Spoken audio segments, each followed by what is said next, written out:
Nisto cremos.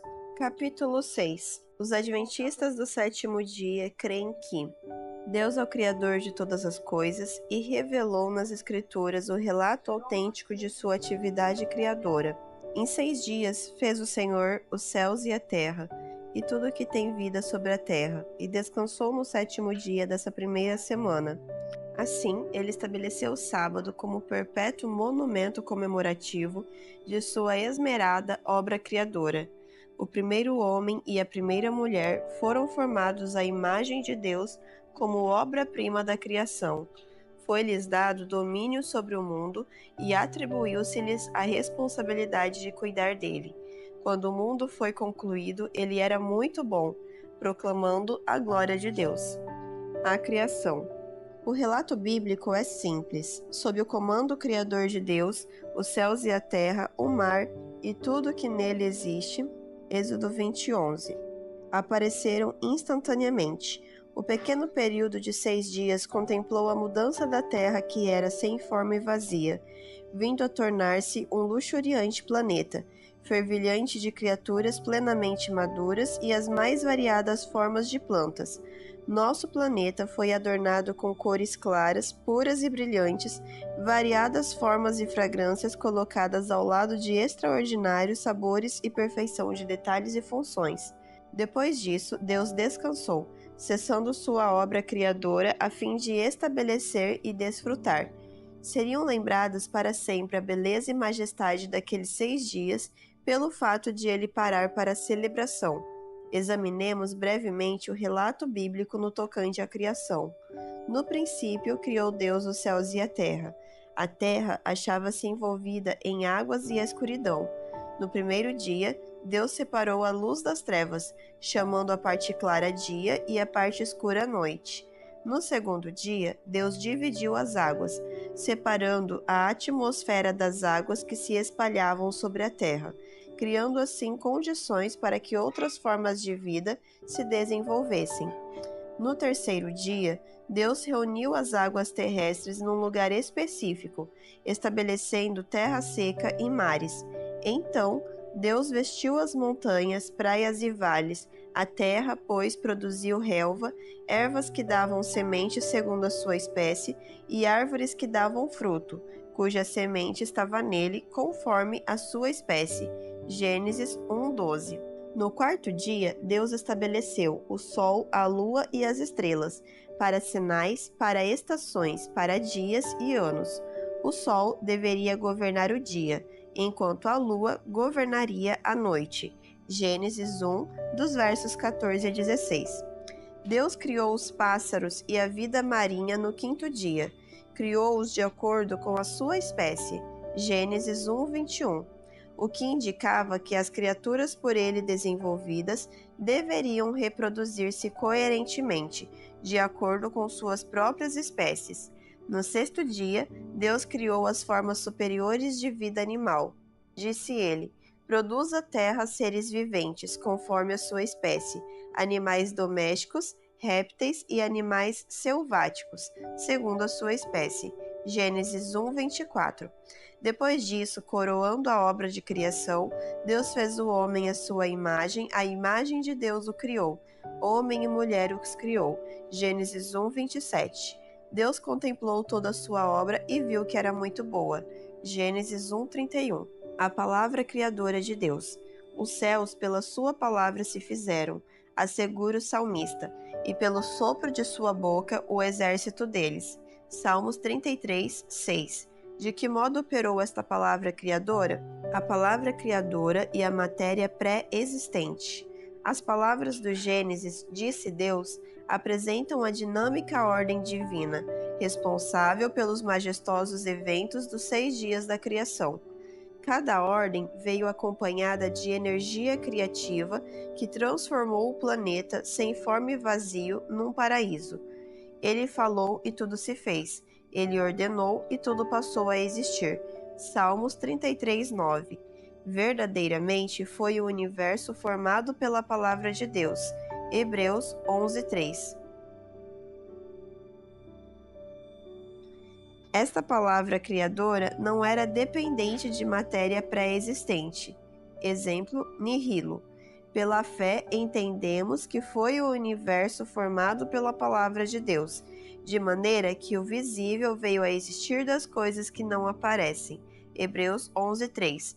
Embora por vezes Deus utilizasse a matéria já existente, como quando criou Adão e as bestas a partir do pó da terra, e Eva, que foi criada a partir da costela de Adão, Gênesis 2, 7, 19 e 22, em última instância, Deus criou toda a matéria. A história da criação. Muitas questões têm sido trazidas a lume no tocante ao relato da criação, segundo aparece em Gênesis. Porventura, as duas narrativas da criação que aparecem no primeiro livro da Bíblia contradizem uma outra, ou são elas coerentes entre si? São os dias da criação dias literais ou representam longos períodos de tempo? Porventura, os astros, o Sol, a Lua e até mesmo as estrelas têm realmente apenas 6.000 anos de idade? O relato da criação. Os dois relatos da criação que aparecem respectivamente em Gênesis 1, 1 a 2, 3 e em Gênesis 2, 4 a 25 harmonizam-se entre si. O primeiro relato apresenta em ordem cronológica a criação de todas as coisas.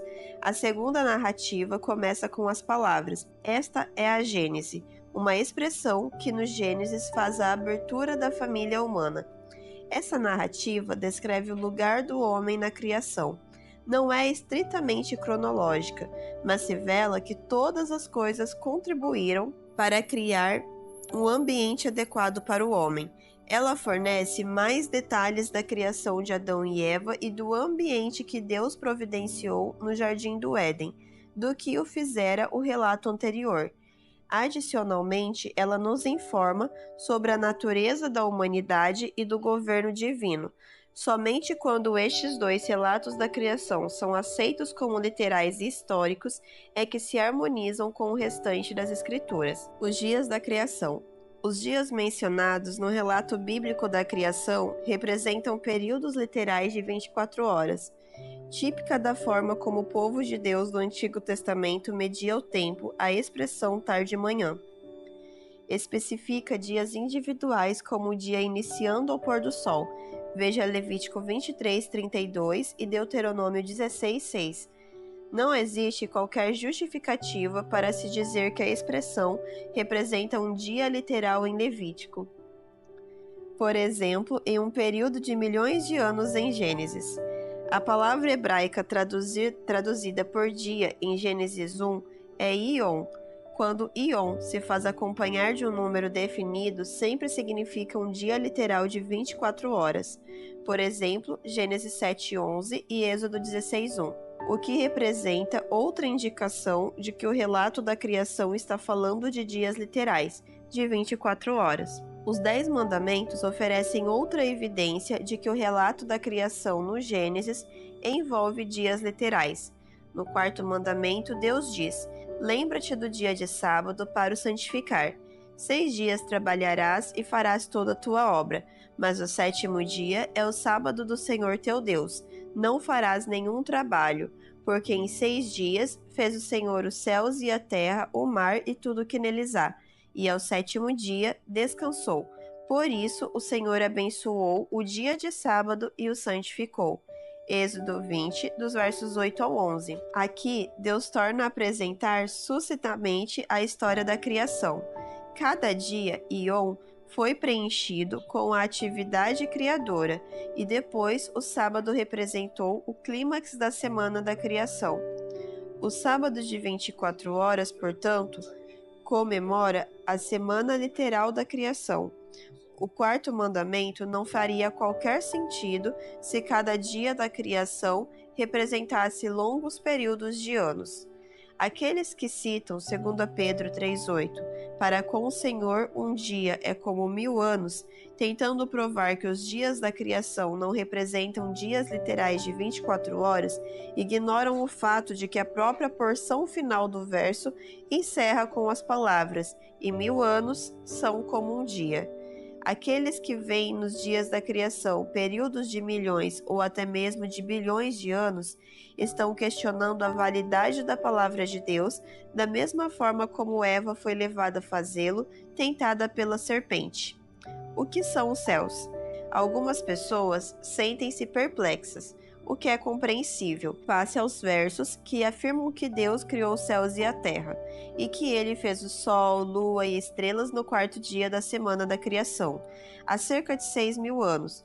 Porventura, foram todos os corpos celestes trazidos à existência naquela oportunidade?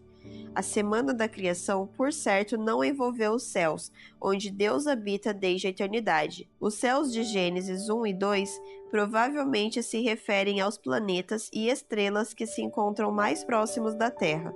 O mais provável é que a Terra, em vez de ter sido a primeira obra do Criador, tenha sido, na verdade, a última. O mais provável é que a Terra, em vez de ter sido a primeira obra do Criador, tenha sido, na verdade, a última. A Bíblia retrata os filhos de Deus, provavelmente os Adões do mundo não caídos, encontrando-se com Deus em algum rincão distante do universo. Jó, capítulo 1, dos versos 6 ao 12. Até o presente momento, as experiências espaciais não conseguiram descobrir nenhum outro planeta habitado. Aparentemente, eles se situam na vastidão do espaço, muito além do alcance de nosso sistema solar poluído, onde se acham garantidos contra a infecção do pecado. O Deus da criação. Afinal, que espécie de Deus é o nosso Criador? Porventura, este personagem infinito está interessado em nós? Diminutas formas vivas localizadas num recanto afastado do universo? Depois de criar a Terra, porventura prosseguiu ele empreendendo coisas maiores e melhores? Um Deus que tem cuidado dos seus. O relatório bíblico da criação inicia com Deus e termina com seres humanos. Isto implica que, ao criar os céus e a terra, Deus estava preparando o ambiente ideal e perfeito para a raça humana. A humanidade, macho e fêmea, seria a gloriosa obra-prima de sua criação. O relato revela Deus como um planejador cuidadoso, preocupado com sua criação. Ele planejou um jardim especial como lar para Adão e Eva, impondo-lhes a responsabilidade de cuidar dele e cultivá-lo. Criou os seres humanos com a capacidade de manterem relacionamento pessoal com ele. Tal relação não deveria ocorrer pela força, mas de forma natural, criou-os com a liberdade de escolha e a capacidade de amá-lo e servi-lo. Quem foi o Deus Criador? Todos os membros da divindade se envolveram na obra da criação. Gênesis 1, 2 e 26. O agente ativo, contudo, foi o Filho de Deus, o pré-existente Cristo. No prólogo de seu relatório da criação, Moisés escreveu: No princípio criou Deus os céus e a terra. Trazendo novamente à cena estas palavras, João especificou o papel de Cristo na obra da criação, dizendo: No princípio era o Verbo estava com Deus e o Verbo era Deus. Todas as coisas foram feitas por intermédio dele, e sem ele nada do que foi feito se fez. João 1, dos versos 1 ao 3.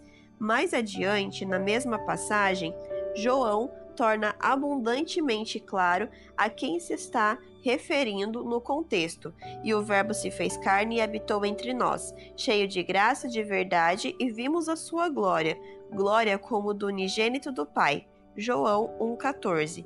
Jesus foi, portanto, o Criador, aquele que trouxe a terra à existência através de sua palavra, uma demonstração do amor de Deus. Quão profundo é o amor de Deus! Quando Cristo, com infinito e carinhoso amor, se ajoelhou sobre Adão, moldando o primeiro homem com suas amorosas mãos. Certamente sabia que em algum dia futuro as mãos dos homens se volveriam maldosamente contra ele e lhe pregariam as mãos na cruz. Em certo sentido, a criação e o Calvário se fundem, pois Cristo, o Criador, foi morto desde a fundação do mundo. Apocalipse 13, verso 8. Sua divina presciência não o fez parar. Sob a agourenta nuvem do Calvário, Cristo assoprou nas narinas de Adão o fôlego de vida, sabendo muito bem que esse ato criativo haveria de privá-lo de seu próprio fôlego de vida. Amor incompreensível constitui, pois, a base da criação. O propósito da criação. O amor é o móvel propulsor de tudo aquilo que Deus faz, uma vez que Ele é amor.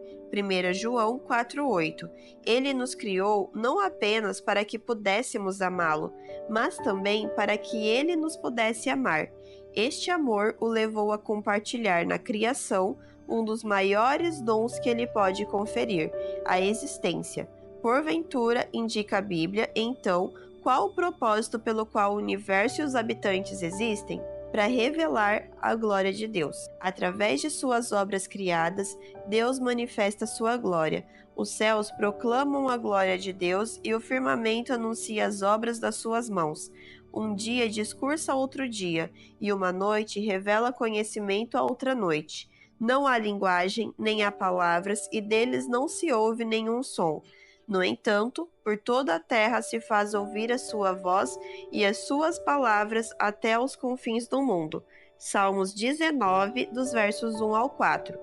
Por que razão ocorre esta exposição da glória de Deus? A natureza funciona como testemunha de Deus. A intenção divina é que as obras criadas conduzam indivíduos em direção a Ele. Paulo assim expressa tal verdade. Porque os atributos invisíveis de Deus, assim o seu eterno poder como também a sua própria divindade, claramente se reconhecem, desde o princípio do mundo, sendo percebidos por meio das coisas que foram criadas. Romanos 1:20. À medida que somos conduzidos a Deus através da natureza, aprendemos mais acerca das qualidades de Deus, qualidades que podem ser incorporadas à nossa própria vida. Assim, ao refletirmos o caráter de Deus, trazemos glória a Ele, preenchendo desta forma o propósito pelo qual fomos criados, para povoar o mundo. Não era a intenção do Criador que a Terra fosse um planeta solitário e vazio. Ela deveria ser habitada. Isaías 45:8. Quando o primeiro homem sentiu a necessidade de uma companheira, Deus criou a mulher. Gênesis 2:20 e 1 Coríntios 11:9. Foi assim que ele estabeleceu a instituição do matrimônio, Gênesis 2, dos versos 22 a 25. E o Criador não apenas concedeu ao casal o domínio sobre o novo mundo, como também através das palavras frutificai e multiplicai-vos, Gênesis 1:28. Concedeu-lhes o privilégio de participarem da obra de criação. O significado da criação. As pessoas são tentadas a ignorar a doutrina da criação. Dizem elas, o que importa no tocante à forma como Deus criou a terra? Necessitamos é do conhecimento sobre como chegar ao céu. Contudo, a doutrina de uma criação divina constitui o fundamento indispensável para a teologia bíblica e cristã.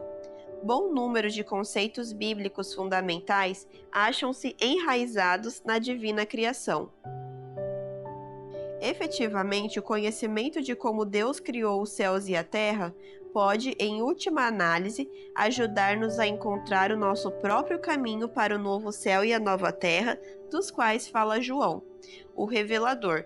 Quais são, pois, algumas das implicações da doutrina da criação? Antídoto para a idolatria. Deus estabelece a mais clara distinção possível entre si próprio e todos os demais deuses. Devemos adorar somente a Deus que nos criou, e não os deuses feitos pelas nossas próprias mãos. Em virtude de sua obra criadora, ele merece toda a nossa dedicação.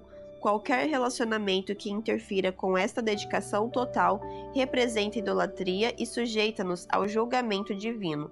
Portanto, a fidelidade a nosso Criador representa uma questão de vida ou morte.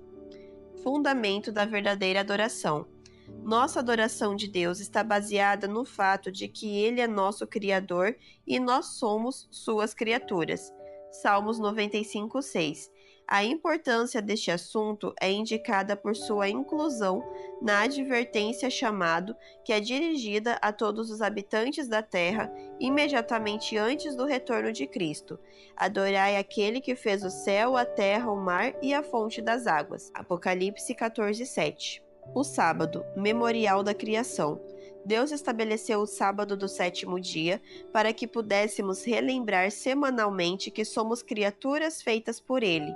O sábado representou um dom da graça, ao não falarmos daquilo que fizemos e sim daquilo que Deus fez. Ele abençoou de modo muito especial esse dia e o santificou, para que jamais esquecêssemos que, além de muitos trabalhos, a vida deve incluir comunhão com o Criador, descanso e celebração das maravilhosas obras criadoras de Deus. Gênesis 2, versos 2 e 3. Tendo em vista enfatizar sua importância, o Criador deixou-nos a injunção no sentido de lembrar-nos deste sagrado memorial de seu poder criador, fê-lo situando o mandamento na porção central da lei moral, como eterno símbolo e sinal da criação. Matrimônio, instituição divina. Durante a semana da criação, Deus estabeleceu o matrimônio como uma instituição divina. Era seu propósito que a sagrada união entre dois indivíduos fosse indissolúvel. O homem deveria unir-se à sua mulher e constituir com esta uma só carne. Gênesis 2:24. A base para a verdadeira autoestima. O relatório da criação estabelece que fomos feitos à imagem de Deus. Esta compreensão provê um genuíno conceito no tocante ao valor do indivíduo. Não deixa qualquer espaço para que tenhamos a nós mesmos um pouco valor. Efetivamente, recebemos um lugar singular na obra da criação, recebendo o privilégio especial de manter constante comunicação com o Criador e a oportunidade de nos tornarmos mais semelhantes a Ele. A base para verdadeiro companheirismo. O ato criador de Deus estabelece a sua paternidade, Malaquias 2:10, e revela a irmandade existente entre os componentes da família humana. Ele é nosso Pai, nós somos seus filhos, independentemente de sexo, raça, nível intelectual ou posição social. Todos fomos criados à imagem de Deus. Este conceito, se compreendido e aplicado, eliminaria por completo o racismo, a intolerância ou qualquer outra forma de discriminação. Mordomia pessoal. Uma vez que Deus nos criou, nós lhe pertencemos. O fato implica em que repousa sobre nós a sagrada responsabilidade de desempenharmos fielmente a mordomia, a administração sábia de nossas faculdades físicas, mentais e espirituais. Agir em completa independência face ao Criador representa o ponto mais alto de ingratidão. Responsabilidade pelo ambiente. Durante a criação, Deus colocou o primeiro homem e a primeira mulher num jardim. Gênesis 2:8. Eles deveriam cultivar a terra e exercer domínio sobre toda a vida animal. Gênesis 1:28. Isto significa que recebemos de Deus a incumbência de preservar o ambiente. Dignidade do trabalho manual. O Criador orientou Adão no sentido de cultivar e guardar o jardim do Éden. Gênesis 2:15. O fato de haver Deus atribuído essas tarefas físicas ao homem num mundo até então perfeito mostra a dignidade do labor manual. O valor do universo físico. A cada etapa da criação, Deus verificava aquilo que havia feito e concluía dizendo que era bom. Gênesis 1, 10, 12, 17, 21 e 25. Ao concluir toda a obra da criação, arrematou dizendo que aquilo era muito bom. Gênesis 1, 31. Portanto, a matéria criada não é intrinsecamente má e sim boa, o remédio para o pessimismo, solidão e a falta de significado. A narrativa da criação mostra que, em vez de resultar de mudanças acidentais comandadas por um processo de evolução, todas as coisas criadas vieram à existência com um propósito. A raça humana foi designada a ter um relacionamento eterno com o próprio Criador. Quando compreendemos que nossa criação ocorreu com um propósito, a vida se torna significativa e rica. e a dolorosa sensação de vazio e falta de satisfação que tantos expressam desaparece, substituída pela calidez do amor de Deus. A santidade da lei de Deus. A lei de Deus existia antes da queda, em seu estado de perfeição e santidade. Os seres humanos achavam-se sujeitos a ela. Ela advertia contra a autodestruição, estabelecendo igualmente os limites da liberdade. Gênesis 2:17. Tendo ainda em vista salvaguardar a felicidade e paz dos súditos do reino de Deus. Gênesis 3, versos 22 a 24. A santidade da vida. O Criador da vida prossegue envolvido no processo de formação da vida humana, tornando sagrada a vida. Davi louva a Deus pelo seu envolvimento no nascimento dele próprio. Pois tu me formaste o interior, tu me teceste no seio de minha mãe. Graças te dou, visto que por modo assombrosamente maravilhoso me formaste. Os meus ossos não te foram encobertos, quando no oculto fui formado, e entretecido como nas profundezas da terra. Os teus olhos me viram a substância ainda informe, e no teu livro foram escritos todos os meus dias. Salmos 139, dos versos 13 a 16. Em Isaías, o Senhor se identifica como aquele que te formou desde o ventre materno. Isaías 44, 24. Sendo a vida um dom de Deus, devemos manifestar a ela o maior respeito. Mais que isto, temos a responsabilidade moral de preservá-la. A obra criadora de Deus prossegue. Porventura, conclui Deus a sua obra criadora? O relato da criação conclui com estas palavras: Assim, pois, foram acabados os céus e a terra e todo o seu exército. Gênesis 2:1. O Novo Testamento afirma que a criação divina foi completada na fundação do mundo. Hebreus 4:3. Significa isto que a energia criadora de Deus não mais se encontra em operação? De forma alguma. O poder criativo ainda opera de várias maneiras. 1. Cristo e sua palavra criadora. 4.000 anos após a criação, um centurião disse a Cristo: Manda com apenas uma palavra e o meu rapaz será curado. Mateus 8:8. Exatamente como fizera na criação, Jesus falou e o servo foi imediatamente curado. Ao longo de todo o ministério terrestre de Jesus, a mesma energia criadora que trouxe vida ao inanimado corpo de Adão fez com que as pessoas ressuscitassem dentre os mortos e infundiu nova vida aos enfermos que suplicaram o seu auxílio. 2. A palavra criadora hoje. Nem este mundo e nem o universo como um todo são capazes de operar através de algum poder que lhes seja inerente. O Deus que os criou preserva-os e sustenta. Ele cobre de nuvens os céus, prepara a chuva para a terra, faz brotar nos montes a erva e dá o alimento aos animais e aos filhos dos corvos quando clamam. Salmos 147, versos 8 e 9, Jó 26, dos versos 7 a 14.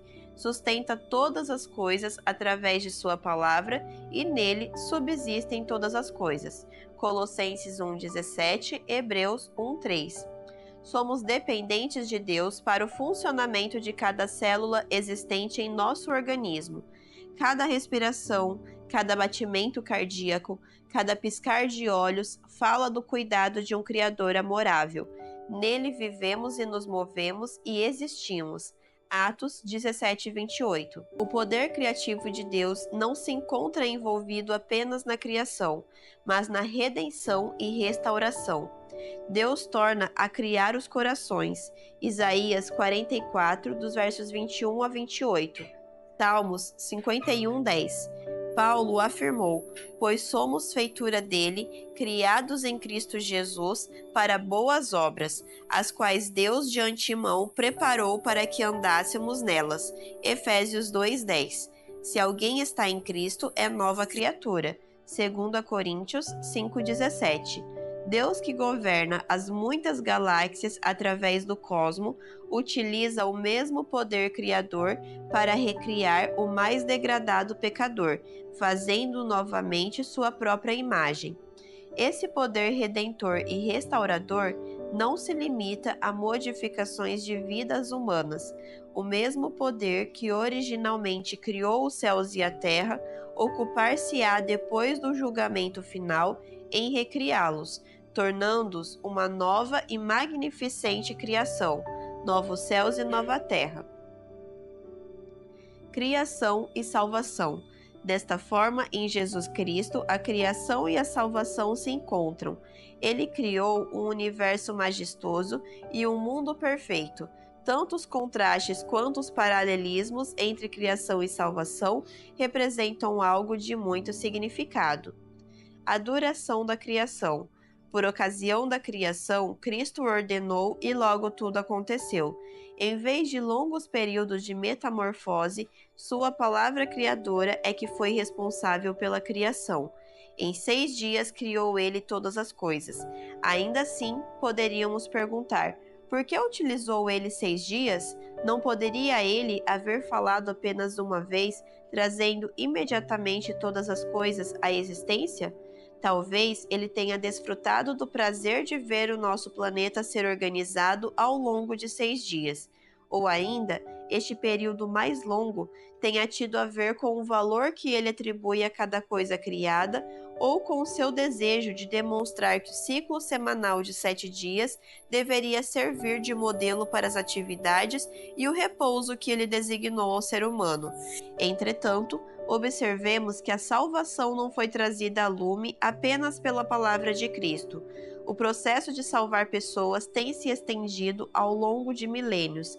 Envolve o velho e o novo concertos, os 33 anos e meio da vida de Cristo sobre a terra e aproximadamente 2000 anos posteriores ao início da intercessão celestial. Encontramos aqui um vasto período de tempo.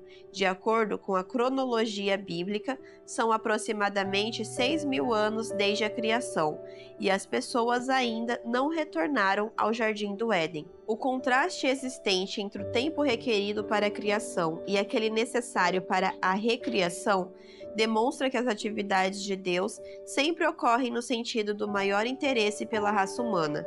A brevidade da criação revela sua ânsia em trazer à existência indivíduos plenamente desenvolvidos, capazes de desfrutar de suas obras criadas.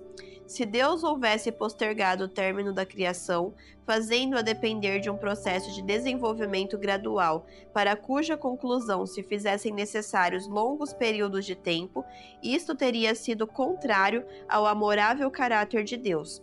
O período de tempo necessário para levar a efeito a recriação revela o amorável desejo divino de que o maior número possível de pessoas se salve. Segundo a Pedro 3,9. A obra criadora de Cristo. No Éden, Cristo proferiu sua palavra criadora. Em Belém, o Verbo se fez carne e habitou entre nós. João 1,14. O Criador tornou-se parte da criação.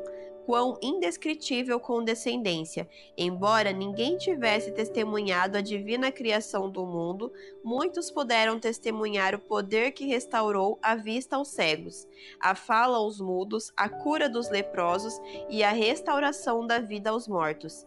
Cristo veio como segundo Adão, o novo começo da raça humana. Romanos 5. Ele deu ao homem a árvore da vida no Éden. O homem pendurou no Calvário, no paraíso. O homem retratava a imagem e semelhança do Criador no Calvário. O homem foi colocado na posição de um vil criminoso. Em ambas as sextas-feiras, a da criação e a da crucifixão, a expressão "está consumado" foi proferida em relação ao término da obra criadora. Gênesis 2:2, João 19:30. Na primeira, Cristo exerceu sua função como Deus. Na segunda, ele o fez como homem. Uma utilizou o mais extraordinário poder, a outra suportou o sofrimento humano. Uma foi efetuada para durar algum tempo, a outra estender-se-á por toda a eternidade. Uma sujeitou-se à queda, a outra representou a vitória sobre Satanás.